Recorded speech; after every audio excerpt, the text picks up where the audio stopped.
Coloquemos em pé, irmãos, abramos a santa palavra de Deus no livro de Atos dos Apóstolos, no capítulo de número 6. O Ministério de Comunicação insiste em avisar-me que a placa FNL 9072 será guinchada. O carro é um Nissan March branco, tá? Nissan March branco. Se não sair ninguém é porque não é daqui. Que Deus tenha misericórdia dessa pessoa. Vamos ler a palavra de Deus em Atos. Qual o capítulo, irmãos, que eu parei de pregar 2 semanas atrás? 6. Eu terminei justamente pregando sobre a eleição dos diáconos, em Atos capítulo 6. Então nós vamos continuar lendo a palavra de Deus, a partir do versículo de número 8. Atos capítulo de número 6, a partir do versículo 8.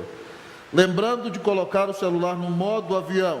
O Senhor não vai te mandar mensagem nem no WhatsApp, nem no Face, nem no Instagram.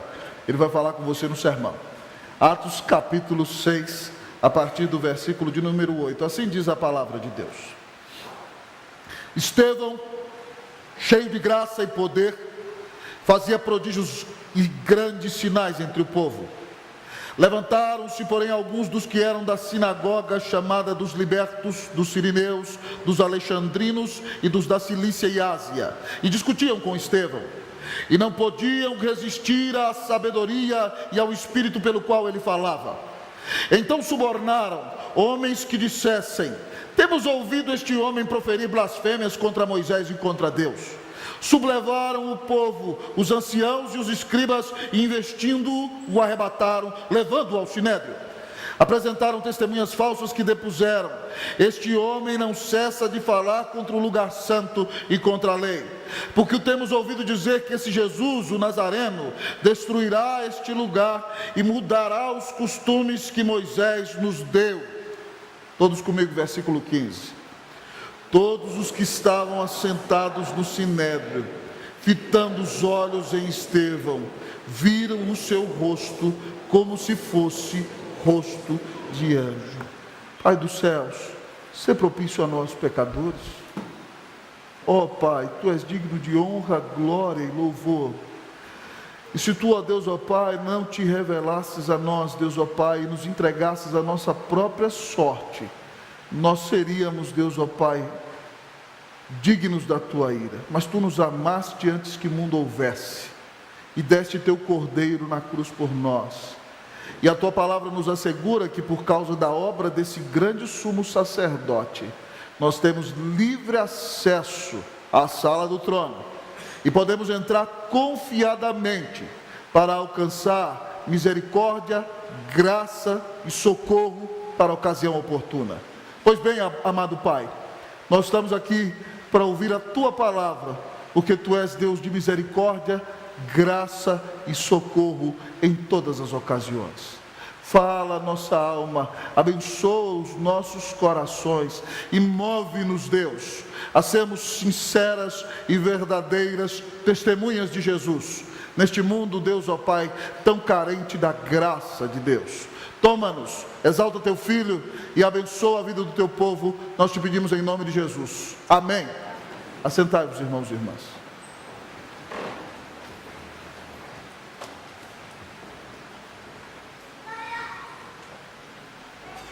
O primeiro mártir da história da igreja não foi um apóstolo, não foi um pastor, nem foi um presbítero. O primeiro mártir da história da igreja foi um diácono.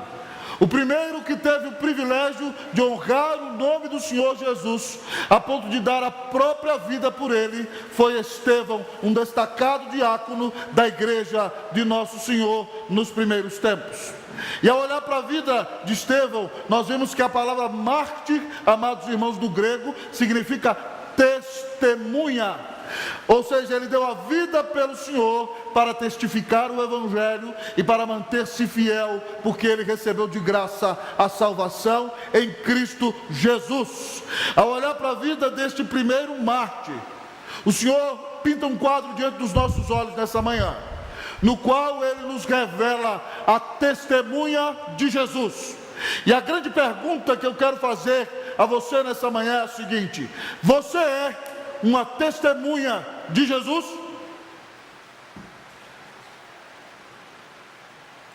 Ao olhar para o texto, a palavra de Deus nos revela que uma característica inicial da testemunha de Jesus é que a testemunha de Jesus é ungida. A testemunha de Jesus é ungida. Versículo de número 5, eu lerei o início, depois nós leremos versículo 8 e 10. Versículo 5 diz assim: o parecer agradou a toda a comunidade, e elegeram Estevão, homem cheio de fé e do Espírito Santo. Versículo 8 diz: Estevão, cheio de graça e poder, fazia prodígios e grandes sinais entre o povo. Versículo 10 diz: e não podiam resistir à sabedoria e ao Espírito pelo qual ele falava. O texto da palavra de Deus nos revela que a testemunha de Jesus é ungida. Quando a Bíblia fala de Estevão, a primeira característica que a Bíblia diz é que ele é um homem cheio de fé. A ideia da palavra no grego para cheio é a ideia de um recipiente que antes era vazio e agora está repleto, locupletado, transbordante de fé. Estevão era homem cheio de fé e cheio do Espírito Santo de Deus. Você percebia a presença graciosa do Senhor na vida dele. E por isso, como já vos preguei, foi eleito diácono e uma grande bênção nas mãos de Jesus. E no decorrer do seu ministério, o texto repete novamente a palavra cheio. Estevão cheio de graça e poder. Ora, pois, irmãos, graça é favor imerecido. É a manifestação da bondade de Deus na vida de um homem. Estevão não só é cheio de fé no Senhor, cheio da presença do Senhor, mas o favor de Deus é abundante em sua vida. E por causa disso, irmão, ele é um pregador, um evangelista cheio do poder de Deus. Quando ele prega a palavra, você percebe a unção e a presença e a graça do Espírito Santo na vida dele. E nós sabemos que no início da fé cristã, o Senhor, na inauguração do seu reino, permitiu que grandes milagres e sinais e prodígios acontecessem pela mão dos apóstolos. Mas não somente pela mão dos apóstolos, o texto diz que Estevão fazia prodígios e grandes sinais entre o povo. E tal era a graça de Deus na vida desse homem, que ele não só foi usado para fazer grandes sinais e prodígios. Hoje nós não vemos com tanta incidência assim, pessoas com dons de milagres ou de fazer prodígios, mas a unção estava na vida de Estevão também para pregar. Porque o texto nos diz no versículo de número 10, que os seus inimigos não podiam resistir à sua sabedoria, e ao Espírito Santo que falava nele. Então ele foi ungido, usado por Deus para fazer grandes obras, mas também para pregar o Evangelho, de maneira que os inimigos da cruz não podiam resisti-lo.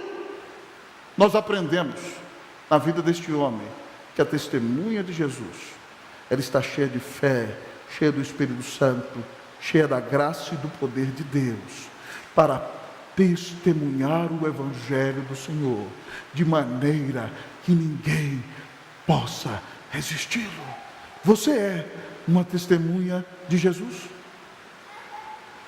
Um dos pregadores, queridos irmãos e irmãs, que eu mais admiro na história da igreja é o grande avivalista e evangelista George Whitefield, um dos maiores pregadores de todos os tempos, evangelista calvinista destacado na Inglaterra, nos Estados Unidos e na Escócia. Deus usou Whitefield, amados irmãos, em um tempo de sequidão e angústia, em um tempo de frieza e de liberalismo ético na Inglaterra. Junto com os irmãos Wesley, aquele homem se despertou e começou a pregar, e Deus convertia milhares de pessoas. Ele pregou para os mineiros de carvão, mas também pregou para a grande elite inglesa, pregou para David Hume, o pai do deísmo na Escócia, pregou para Benjamin Franklin nos Estados Unidos. E certa feita, ele estava numa campanha pregando na época do avivamento na Filadélfia. E na Filadélfia existia um grupo de homens que se reunia para beber e para embriagar-se. Era o clube da embriaguez. E todas as vezes que eles se reuniam para beber, havia um jovem com dons teatrais. E ele imitava todos os personagens da época. Então ele imitava personagens ingleses e também da Nova Inglaterra, imitava Benjamin Franklin, imitava David Hume, imitava Jonathan Edwards. E um dia então, aqueles homens estão reunidos bebendo e pedem a ele que imitem o grande pregador George Whitefield. na época do avivamento. Aquele moço muito relutante, porque o Whitefield pregava o evangelho com muita clareza, era um santo homem de Deus, e usado para converter milhares de pessoas. O moço dizia: eu não posso imitar o ministro do evangelho. Mas aqueles colegas de bebedeira insistiram tanto com ele, que ele resolveu imitar o grande pregador George Whitefield. Então ele se colocou de pé naquele clube de bebedeira e se levantou e disse o seguinte: digo a verdade, em Cristo eu não minto. Se não vos arrependerdes, todos vós igualmente perecereis. E quando terminou de falar, caiu sentado. E aqueles homens foram atingidos em cheio com a pregação da palavra, que todos eles se levantaram, foram para casa e nunca mais se reuniram para beber. Tamanho poder da pregação da palavra de Deus. E o imitador foi convertido. Louvado seja o nome do Senhor. Quando eu ouço uma coisa dessa, eu falo: Deus, por que o Senhor não faz essas coisas de novo, Senhor? Tem misericórdia de nós. Digo a verdade, em Cristo eu não minto. Se não vos arrependerdes, todos vós igualmente perecereis. Certa feita, amados irmãos, eu presenciei um culto, Deus usando um pregador pequenininho, frágil, para pregar a palavra de Deus num congresso de juventude. E naquele congresso de juventude, o Senhor moveu o seu espírito com poder e graça. Naquele congresso de juventude, 8 rapazes foram confirmados no seu chamado ao sagrado ministério, e 6 deles continuam sendo pastores até o dia de hoje, depois de se formarem. Mas foi impressionante que depois que o pregador terminou de pregar, orou e impetrou a bênção, os jovens não saíram da igreja e cantavam hinos e cânticos sem que ninguém os conduzisse, de maneira ininterrupta por 2 horas. E você percebia ali a presença, a graça e a intervenção de Deus. Irmãos, Deus continua sendo Deus e continua derramando a sua graça. Então, se nós de fato desejamos ser testemunhas vivas e fiéis de Jesus, nós temos que orar para que o Espírito Santo de Deus encha a nossa vida. Nós temos que orar para que nós sejamos mais vazios de nós e mais cheios do Senhor, para que a graça do Senhor seja perceptível em nós, para que a sua presença bondosa seja tão visível que quando nós falarmos o Evangelho, as pessoas saibam que a presença de Deus está entre nós.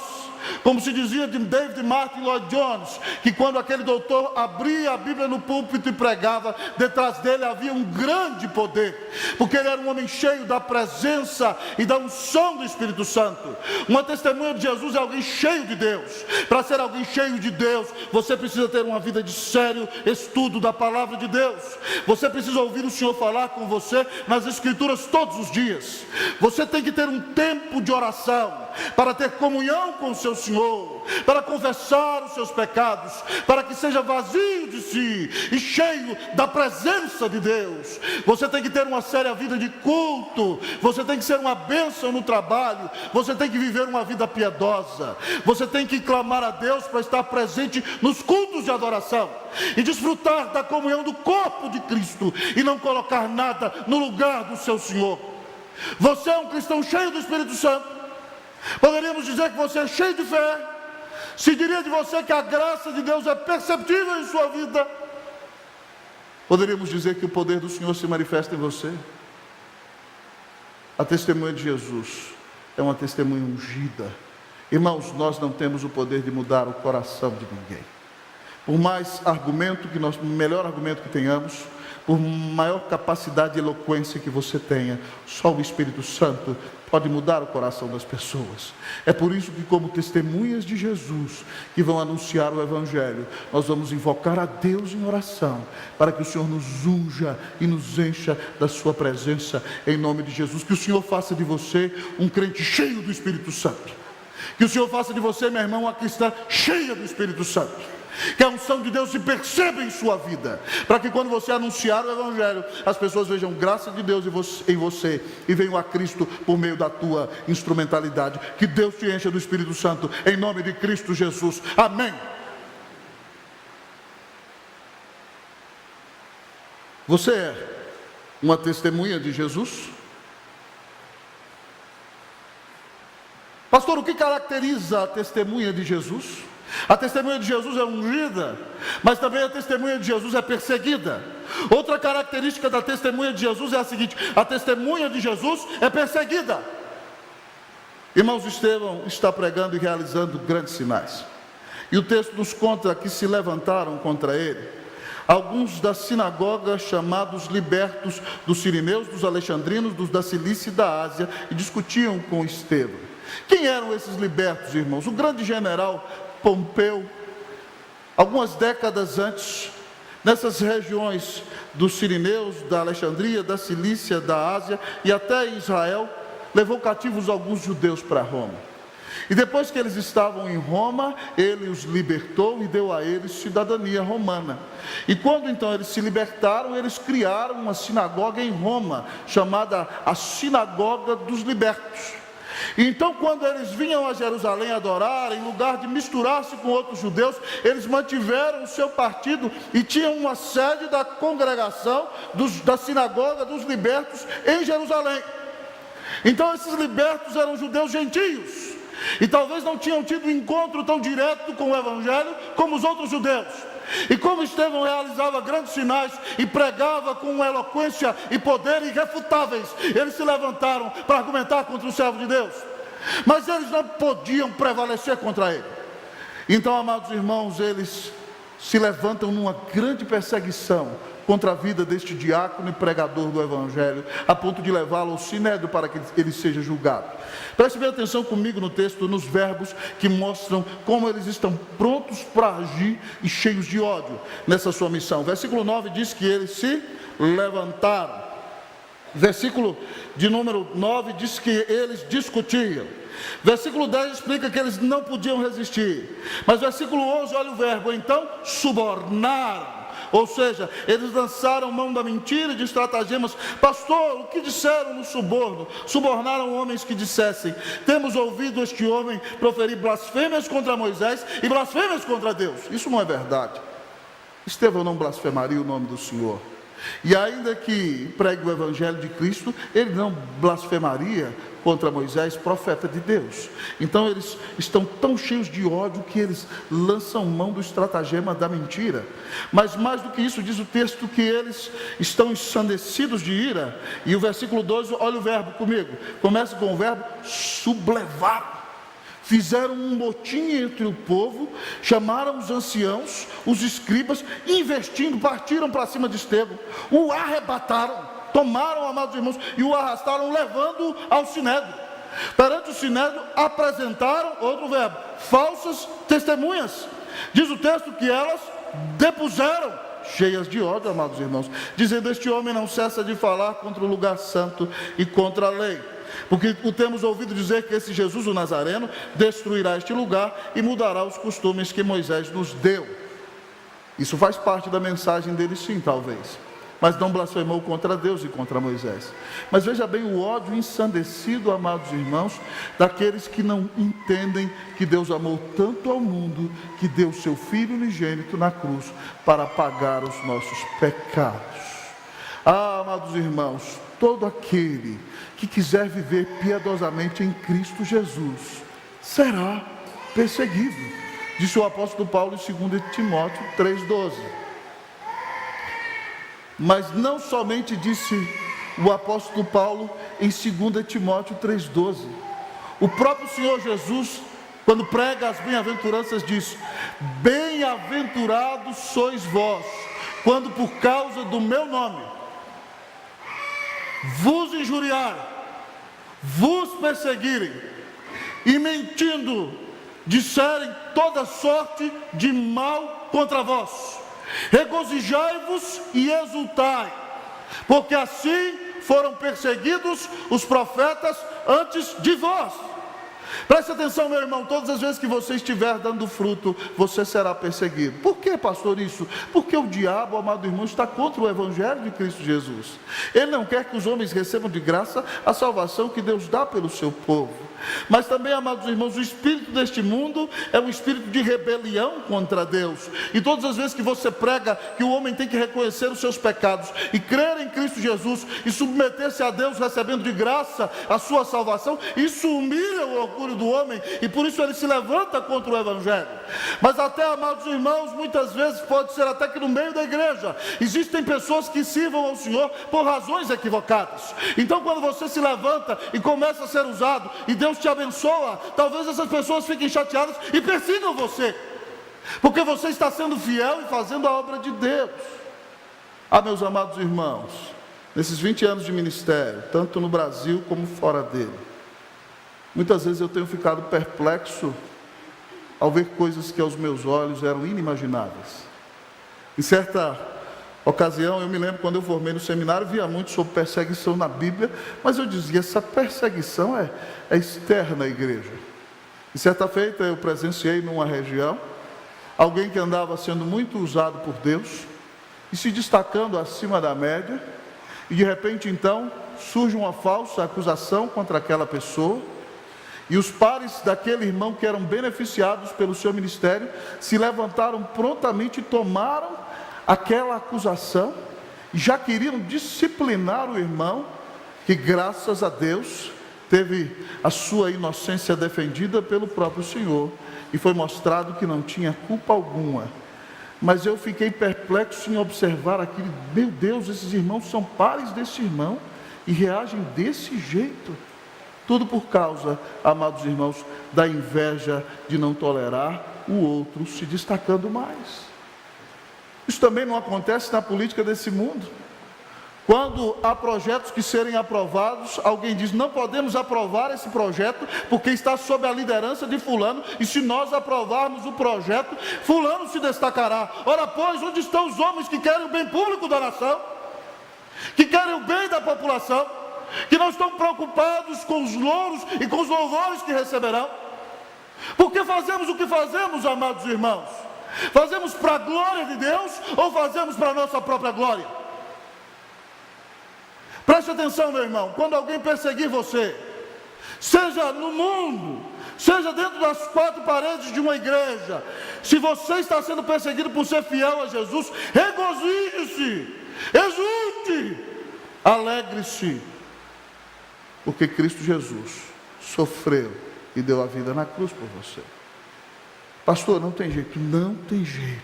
Se você é testemunha de Jesus, você vai enfrentar oposição, vai enfrentar perseguição, mas não se preocupe, o seu Senhor disse, tem de bom ânimo, eu venci o mundo. Ele venceu a perseguição em seu favor. Portanto, coragem, ponha sua fé em Cristo Jesus, não olhe para as circunstâncias, seja uma bênção na vida de todos, e glorifique o nome do Senhor, onde Ele te colocar, e viva para ser uma bênção, tanto para os de perto como para os de longe. A testemunha de Jesus vai enfrentar perseguição. Olhe para o Senhor, anime-se, levante-se e seja uma bênção, em nome de Jesus, amém. Você é uma testemunha de Jesus? Pastor, o que caracteriza a testemunha de Jesus? Nós vimos que a testemunha de Jesus é ungida. Nós vimos que a testemunha de Jesus é perseguida. Pastor, mas qual será a última característica dessa testemunha de Jesus? A testemunha de Jesus é piedosa. A testemunha de Jesus é piedosa. Olhe comigo para o texto. Nós leremos o versículo de número 15. Versículo de número 15, diz o texto, todos comigo, vamos lá? Todos os que estavam assentados no sinédrio, fitando os olhos em Estevão, viram o seu rosto como se fosse rosto de anjo.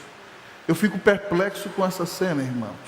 Esse homem pregou, Jesus refutou seus inimigos, ele foi arrastado até o sinédrio, foi colocado na cadeira de réu. O sumo sacerdote lhe perguntará em alguns instantes se essa situação é de fato assim, e ele tinha de tudo para estar rilhando os dentes, ou estar numa tristeza profunda e numa grande depressão. Mas esse homem é tão piedoso e tão cheio da graça de Deus, que o texto nos diz que todos os que olham para ele, veem a face dele como se fosse a face de um anjo. Como é a face de um anjo? Um anjo representa a glória de Deus. Então Estevão tem uma face angelical, uma face que reflete a glória do seu Senhor e do seu Criador.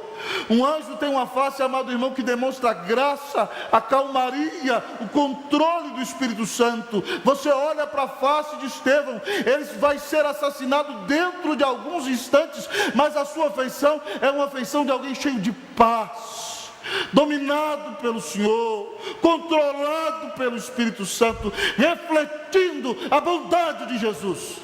A face de Estevão revela o seu coração. Estevão é um homem vazio de si e cheio de Deus, que vive uma vida piedosa. Não é um hipócrita que só vem ao culto e vive uma vida totalmente longe de Deus, fora das quatro paredes da igreja. É um homem consequente, piedoso e, portanto, não pode esconder no seu rosto aquilo que ele é. Ele tem face de anjo, ele tem face angelical, seu rosto resplandece, a paz de Deus está em sua vida, e a sua simples presença abençoa até os seus algozes. Quando as pessoas olham para você, elas dirão: ele tem face de anjo? Ou talvez elas diriam: ele tem face de demônio? O que o seu rosto transmite? Você, meu irmão, exala graça? Quando você chega num lugar, amado irmão, a presença do Senhor é perceptível na sua vida? Pastor, como é que é esse negócio? Me explica melhor isso daí. Como é que as pessoas podem perceber a presença de Deus na minha vida? Gálatas 5 diz assim: mas o fruto do Espírito é amor, alegria, paz, longanimidade, benignidade, bondade, fidelidade, mansidão e domínio próprio. Contra essas coisas não há lei.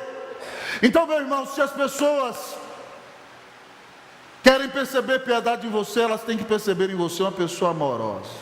Você é alguém amoroso? Você é alguém cheio de alegria? Você já percebeu aquelas pessoas que, quando elas chegam no ambiente, o ambiente é mudado, a alegria de Deus toma conta do lugar? As pessoas percebem em você a paz de Deus. Alguém já virou para você e falou assim: nossa, que prazer te conhecer, você é cheio de paz. Você tem na sua vida a longanimidade como uma característica, a paciência de Jesus está com você. Benignidade, ou seja, você é altruísta e procura o bem do outro. A bondade é inerente dentro de você, porque agora você foi selado com o Espírito Santo da promessa. E as pessoas dizem: aí vai um homem bom. Fidelidade é outra característica do fruto do Espírito, e a palavra do grego também pode ser traduzida como fé, porque só é fiel aquele que crê. Você crê no poder de Deus? Você crê na palavra de Deus? Você crê na intervenção de Deus? Você vive com fidelidade a Deus? Mas você é alguém manso? Você é alguém que tem domínio próprio? Você é alguém que é uma bênção onde Deus te plantou? Meu irmão, esse é o fruto do Espírito. E uma pessoa piedosa tem que manifestar em sua vida amor, alegria, paz, longanimidade, benignidade, bondade, fidelidade, mansidão e domínio próprio. Irmãos, há mais de 20 anos atrás eu li o livro O Apóstolo dos Pés Sangrentos, do reverendo Boanerges Ribeiro, que conta a história de Sadhu Sundar Singh. Eu não vou contar toda a história para você, mas era um mestre indiano que tentou se parecer com Jesus. Pregou na Índia, pregou no Punjab, pregou no Tibete, ganhou muitas almas para o Senhor. Mas certa feita, Sadhu Sundar Singh, amados irmãos e irmãs, veio para a Europa, veio à Inglaterra. E aquele homem era tão cheio da graça de Deus, que as pessoas chegavam a ponto de confundi-lo com Jesus. Em certa ocasião ele foi convidado para tomar café na casa de uma família nobre inglesa à tarde, e sentado com os nobres à mesa, ele conversava, e daqui a pouco, em alguns instantes, ele desapareceu. E qual não foi a surpresa quando o procuraram? Ele estava sentado no chão, brincando com as crianças. Quando terminou a visita, ele orou e foi-se. E o filhinho daquela casa perguntou à mãe: mamãe, onde está Jesus? Ele já foi embora? Foi tão bom brincar com ele nessa tarde aqui em casa. Em outra oportunidade, ele estava pregando na igreja para grandes multidões da Inglaterra, e pregava com grande graça e poder da parte de Deus. E então um menino vira para sua mãe e pergunta: mamãe, esse homem é Jesus? Alguém confundiria você com Jesus? Quando você chega num lugar, as pessoas falam: essa pessoa é amorosa, essa pessoa é alegre, essa pessoa traz paz para a nossa repartição pública em que nós servimos. Ah, que pessoa paciente, que pessoa que busca o nosso bem. Se você sair do lugar em que você trabalha, do lugar em que você mora, as pessoas por acaso sentirão falta de você, meu irmão. Você tem uma vida piedosa. Eu tenho, amados irmãos, que se talvez Deus me der a oportunidade de visitar alguns lugares de trabalho de alguns cristãos, eu não receba tão boas notícias assim. Como é que um crente, irmão, chega num lugar com a cara moada, com a cara fechada, todo mundo fala bom dia por quê? Quem tem Jesus, bom dia, bom dia, bom dia, bom dia, bom dia, bom dia, bom dia. Irmãos, fiquei muito feliz. Eu era pastor em Santiago do Chile, há 18 anos atrás. Fui visitar um presbítero alto executivo de uma multinacional. Mandou o motorista dele me buscar lá no gabinete pastoral. Fui de táxi, cheguei lá, o presbítero me recebeu na porta. Quando ele desceu desde o primeiro andar até o sexto: bom dia, bom dia, bom dia, bom dia, bom dia. Todo mundo sorria quando recebia um bom dia do chefe. Executivo famosíssimo, internacionalmente falando, mas que abençoava com um bom dia todo mundo que estava perto. Lá no seu trabalho, você é alguém que fica falando mal das pessoas por acaso? Você é alguém que fica reclamando da sua situação? Você é alguém que fica denegrindo o seu chefe? Você acha que isso é uma vida piedosa? Você acha que isso revela a graça de Deus na sua vida? O cristão é alguém agradecido, é alguém cheio de Deus, é alguém cuja palavra abençoa, é alguém que faz a diferença onde foi plantado, para a glória e para a honra do nome do Senhor. Oh, meus irmãos, as pessoas precisam olhar para nós e ver em nós piedade. Alguém já disse a você: você me parece um homem cheio do Espírito Santo? Você me parece uma mulher cheia do Espírito Santo? Que o Senhor tenha piedade de nós, irmãos e irmãs, e que nossa vida revele piedade, graça, que onde eu e você pisarmos o pé, a bênção de Deus se manifeste, e as pessoas vejam a Jesus em nós, e se sintam atraídas por Ele, e nós tenhamos portas abertas para pregar o Evangelho, e que muitas vidas venham a Cristo, através dos membros da Igreja Presbiteriana Unida de São Paulo, em nome de Cristo Jesus, amém. Você é uma testemunha de Jesus? Uma testemunha de Jesus é ungida, é perseguida e é piedosa. Pastor, por que eu posso ser assim?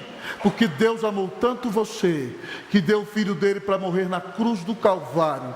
E quando ele gritou: Deus meu, por que me desamparaste? Ele pagava ali o preço do seu pecado. Ele ressuscitou, e agora então ele te deu o Espírito Santo. E se você crê nele, você tem perdão, justificação do tribunal de Deus, reconciliação com Deus, será adotado como filho de Deus, e terá paz no seu coração, e viverá como uma testemunha de Jesus. Se você foi alcançado por Jesus, você já não se pertence mais, mas você vive para aquele que por você morreu. Então, meu irmão, pare de viver para si mesmo, pare de viver para a sua glória, pare de olhar somente para o seu próprio umbigo, e se levante para anunciar a essa cidade de São Paulo, a esse estado e ao Brasil, que somente Jesus Cristo é o Senhor. Só Ele pode salvar o pecador. Que Deus nos use para que muitas vidas venham a Cristo neste lugar. Que Deus faça de nós fiéis e verdadeiras testemunhas de Jesus. Que Deus te abençoe no seu ministério, em nome de Jesus. Amém.